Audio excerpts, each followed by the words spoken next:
आज के मुख्य समाचार। डिप्टी सीएम फडणवीस की पत्नी ने कहा, देश में दो राष्ट्रपिता, पहले मोदी, पुराने राष्ट्रपिता महात्मा गांधी। आयोजित शिवसेना की बैठक में मौजूद नेताओं ने कहा कि गद्दारों को सबक सिखाया जाएगा। शिंदे गुट के लोकसभा सदस्य शेवाले के खिलाफ बलात्कार पीड़ित महिला पाकिस्तानी और दाऊद की करीबी। पालघर जिले में पुलिस ने मुंबई अहमदाबाद हाईवे पर लोगों लूटने वाले गिरोह का भंडाफोड़ किया।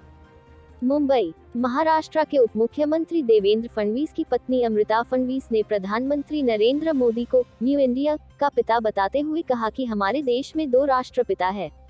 उन्होंने कहा कि नरेंद्र मोदी न्यू इंडिया के पिता है और महात्मा गांधी पुराने इंडिया के पिता थे। इस बयान पर महाराष्ट्र के शिवसेना नेता संजय राउत ने भाजपा से सवाल किया है कि क्या अमृता फडणवीस के विचारों से पार्टी सहमत है, जिन्होंने नरेंद्र मोदी को न्यू इंडिया का पिता कहा है। पीएम मोदी को न्यू इंडिया का पिता कहे जाने पर संजय राउत ने साप्ताहिक स्तंभ मुखपत्र सामना में तंज कसते हुए कहा कि अमृता फडणवीस के विचार पीएम मोदी का अपमान है। उन्होंने कहा कि न्यू इंडिया में गरीबी, भुखमरी, बेरोजगारी और आतंकवाद जैसी कई समस्या है। वहीं राउत ने आरोप लगाते हुए कहा कि भाजपा में कोई भी वीर सावरकर को राष्ट्रपिता होने की बात नहीं करता है। उन्होंने कहा कि सावरकर का राष्ट्रीय स्वयंसेवक संघ हमेशा विरोध करता था। संजय राउत ने कहा कि ये लोग भारत को नए और पुराने में बांटना चाहते हैं। उन्होंने आगे कहा कि क्या स्वतंत्रता सेनानियों की शहादत से मिली आजादी को भाजपा स्वीकार नहीं करती है। उन्होंने मुखपत्र सामना में लिखा है कि आज न्यू इंडिया बेरोजगारी, भूखमरी, गरीबी और आतंकवाद की समस्या से घिरी है और इसी समय नरेंद्र मोदी को दूसरा राष्ट्रपिता कहना अपमान है। राउत ने कहा कि महात्मा गांधी को राष्ट्रपिता का दर्जा भारत की जनता ने दिया था। संजय राउत ने कहा कि नरेंद्र मोदी को राष्ट्रपिता कहे जाने पर शिवसेना समेत कई राजनीतिक विरोधियों को आपत्ति है। राउत ने कहा कि राष्ट्रपिता कहे जाने का मुद्दा नहीं है, सवाल इस बात की है क्या स्वतंत्रता संग्राम में भारतीय जनता पार्टी का योगदान कितना है। उन्होंने आरोप लगाते हुए कहा कि आरएसएस और भाजपा की भारतीय स्वतंत्रता में कोई योगदान नहीं दिया था, इसलिए नेताजी सुभाष चंद्र बोस और सरदार वल्लभ भाई पटेल जैसे कांग्रेस नेता से जुड़े महापुरुषों के प्रतीक चुराना पड़ा। वही कांग्रेस नेता समेत महात्मा गांधी के प्रपौत्र तुषार गांधी ने अमृता फडणवीस की टिप्पणी पर कड़ी प्रतिक्रिया दी है। मुंबई, नासिक के देवलाली गांव में आयोजित शिवसेना की बैठक में मौजूद शिवसेना नेताओं ने कहा कि गद्दारों को सबक सिखाया जाएगा। उन्होंने चेतावनी दी, जो भी शिवसेना उद्धव ठाकरे से जुड़े लोगों को गुमराह करेगा या परेशान करेगा, उससे सख्ती से निपटा जाएगा। गद्दारों को उनके किए की सजा देने की पृष्ठभूमि में देवलाली गांव के यशवंत मंडई में वार्ड नंबर 21 और 22 में ठाकरे गुट के वफादार शिवसैनिकों की बैठक आयोजित की गई। इस बैठक में वफादार शिवसैनिकों की भीड़ उमड़ पड़ी और बैठक सभा में तब्दील हो गई। नासिक रोड के तमाम लोगों का ध्यान सभा ने खींचा। साथ के दौरान किसी भी प्रकार की अप्रिय घटना न हो, उसे रोकने के लिए सभास्थल पर भारी पुलिस बल भी रखा गया था। सभा में शिवसेना ठाकरे गुट के उप नेता बबनराव घोल, सुनील बागुल, जिला प्रमुख विजय करंजकर, पूर्व जिला प्रमुख दत्ता गायकवाड, विनायक पांडेय, वसंत गीते, महानगर प्रमुख सुधाकर बडगुजर सभी ने बगावत कर शिंदे गुट में शामिल होने वाले पूर्व पार्षदों की आलोचना की। सभा में कहा गया कि शिवसेना को धोखा देने वाले शिवसैनिकों को आने वाले चुनाव में शिवसैनिक और वोटर सबक सिखाएंगे। सभा में शामिल लोगों ने कहा कि वार्ड में फिर से शिवसेना का भगवा फहराया जाएगा। सभा में कहा गया कि शिवसेना से गद्दारी करने वाले ज्यादा दिनों तक सत्ता का सुख नहीं भोग पाएंगे।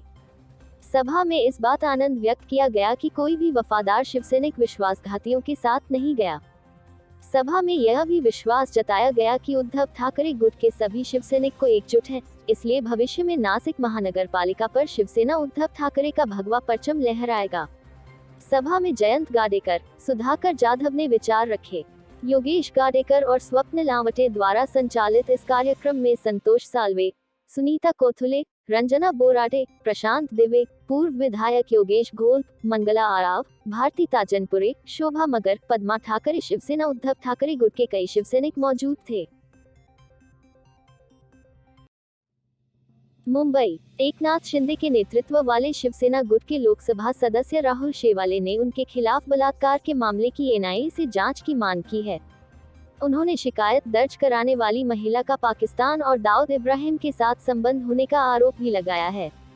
शेवाले ने रविवार को कहा कि उन्होंने राज्य के मुख्यमंत्री एकनाथ शिंदे, उप मुख्यमंत्री व गृह मंत्री देवेंद्र फडणवीस से यह मांग की है। एमपी शेवाले ने दावा किया, महिला मुझ पर बेबुनियाद आरोप लगा रही है। वह पहले भी शिकायतें करती रही है और पिछले 2 साल से मुझे और मेरे परिवार को परेशान कर रही है। उसके पाकिस्तान और भगोड़े गैंगस्टर दाऊद इब्राहिम से संबंध हैं। वह कोविड-19 महामारी के दौरान मेरे ओर से दी की गई सहायता का दुरुपयोग कर रही है। वह मेरे राजनीतिक करियर को समाप्त करना चाहती है। मुंबई दक्षिण मध्य से सांसद शेवाले ने कहा कि अंधेरी की एक अदालत ने निर्देश दिया है कि महिला के खिलाफ मामला दर्ज किया जाए। उन्होंने कहा कि उनकी पत्नी ने महिला के खिलाफ गोवंडी पुलिस स्टेशन में शिकायत दर्ज कराई है। शेवाले ने आरोप लगाया, पुलिस महिला की तलाश कर रही है। यह गंभीर मामला है कि महिला को बचाया जा रहा है और सार्वजनिक मंच पर लाया जा रहा है। इस कदम के पीछे युवा सेना और राष्ट्रवादी कांग्रेस पार्टी है। महाराष्ट्र विधान परिषद की उपसभापति नीलम गोऱ्हे ने गुरुवार को राज्य सरकार से सांसद शेवाले के खिलाफ बलात्कार के आरोपों की जांच के लिए विशेष जांच दल एसआईटी गठित करने को कहा। शिवसेना उद्धव बालासाहेब ठाकरे विधान पार्षदों ने सदन में मामला उठाया था। ठाकरे गुट इस केस को लेकर सत्ताधारी गठबंधन पर लगातार हमलावर बना हुआ है। महिला ने इस साल की शुरुआत में शेवाले पर आरोप लगाया था।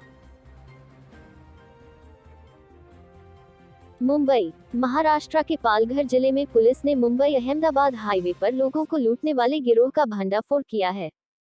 पुलिस ने बताया कि उन्होंने गिरोह के 3 लोगों को गिरफ्तार कर लिया है, जिनमें से एक ऑटो रिक्शा ड्राइवर है।